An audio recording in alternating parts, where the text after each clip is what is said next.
Hi, welcome back. I'm Lisa, and this is Second Peek. I've been thinking lately about a season in our life that shaped me a lot more than I realized. And it was the years in our marriage when things were extremely tight financially. And my husband was working nights, and I was working days, and it just seemed like I would come home from work exhausted from the dental clinic, and we would just play kid handoff, tag you're it, and kiss each other goodbye, and out the door he would go into work. And oftentimes it just left me and my son there together on the weekends. And I just remember that being a time where I just constantly thought about money and was always doing mental math in my mind, trying to figure out if we had enough to pay this or do that.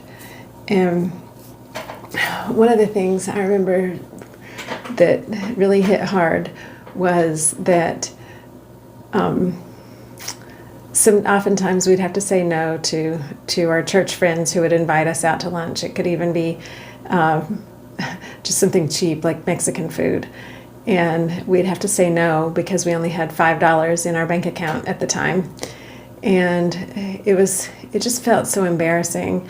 And I don't think anybody really understood that we couldn't do even the small things that most people don't even realize that they're spending money on, a cup of coffee or those kinds of details. Our friends that would invite us often, they had 6 kids, and she was a stay-at-home mom. And I just remember thinking, how in the world can they afford to eat out? And what were we doing wrong? We had 2 salaries coming in. And anyway, it was just a really tough time in our lives. And I remember one time our dryer went out. Actually, it went out multiple times. And we used YouTube. My husband and I sat on the floor and watched YouTube videos on how to repair our dryer. And then finally, it just gave out completely. And I was always impressed that we were able together to figure it out and get it done and get it fixed. But eventually it did give out completely. And so we couldn't afford a new dryer. So what we did was we ended up buying one of those air drying racks that's like a pop-up tent. It's kind of umbrella-like, and you hang the clothes around the edges, and it will kind of spin around manually. It doesn't spin on its own. But we live in the South, and we have a lot of rain here in the South. And so you can imagine what it was like trying to dry our clothes on that thing. Anyway, we survived it. And we were so broke that I used to have to regularly buy used tires for my car. And my car was a hand-me-down from my sister-in-law. It was an old, at that time, it was 10 or 12 years old, and it was a Nissan Maxima, and she had bought it new, but it was old by the time I got it, and it had a sunroof that leaked. And so the inside always smelled like mildew. And I'm sure that wasn't very healthy for us.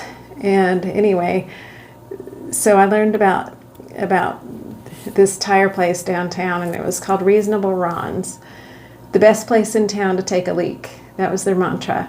And it was basically a ministry for men coming out of prison, and so they were halfway house workers. And I remember the first time that I went, I was scared to death. And it's on 5th Avenue. And I was scared to death, and I pull in, and I had on my work uniform, and this man, a small guy with a bleached blonde mullet, he had a voice that sounded like the actor Joe Pesci, and he was about the same stature. And he comes up to me, and I roll the window down, and he says, "Hey, beautiful, what can I do for you?" And I said, "Well, I need 4 tires." And he looks, and he just hollers out, "4 on!" And then next thing you know, these guys that had been sitting on these benches, they were bench seats lined up against the front of the building, and they were salvaged from old pickup trucks. And they get up and they just descend on me like NASCAR. And next thing I know, my car is cranked up, jacked up, and they've got these wheels off, all of them, and new tires on. And like in 5 minutes, it was like NASCAR. And cash only, 5 minutes, you're done. Well, I had to keep going back to that place over and over because used tires just don't last that long. And that's how broke we were. And but the part that matters most, really, about that season in life where we just didn't have any money, was that I found things to do with my son to open his eyes to the world during those formative years. He was in elementary school, and I would seek out free festivals and things to do, especially in the summertime, or go to gardens that were free, or free outdoor concerts. And then we'd take simple drives together, especially out where my mom and my dad's families were both from. And we would just talk about family history and talk about the local land and stories and all of our family history that is here. And for example, my grandfather's farm, my mom's dad, they had an old white farmhouse that was built in 1898. And I think it was on the historic registry, but anyway, it was just beautiful, and it sat up on a hill. And then all of my grandfather, he had a dairy and tobacco farm. That was his livelihood then. And eventually the property was sold off, and where the current high school is now, and a big neighborhood that is behind where that property was, and even a highway and a post office and just a bunch of land that is there currently was their property.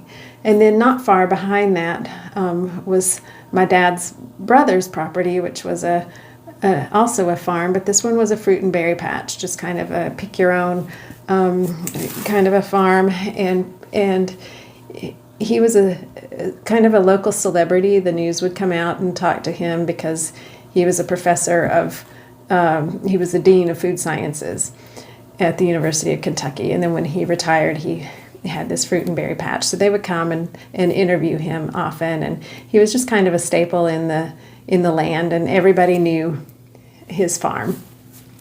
And so those were some things that I hold dearly, just times with my son that maybe if we had had more money, we wouldn't have had that opportunity. And so now my son, at age 25, when he has visitors that come from out of state or friends of his that haven't been to this area, he likes to take them around and share the history, and he's just a really good host. So it makes me happy that we were able to pass that history and sense of belonging and family on to him.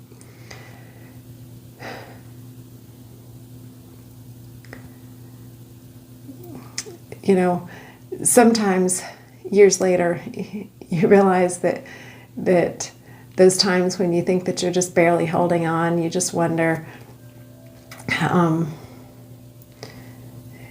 in hindsight, I wonder, how do we even survive? And it was just the grace of God.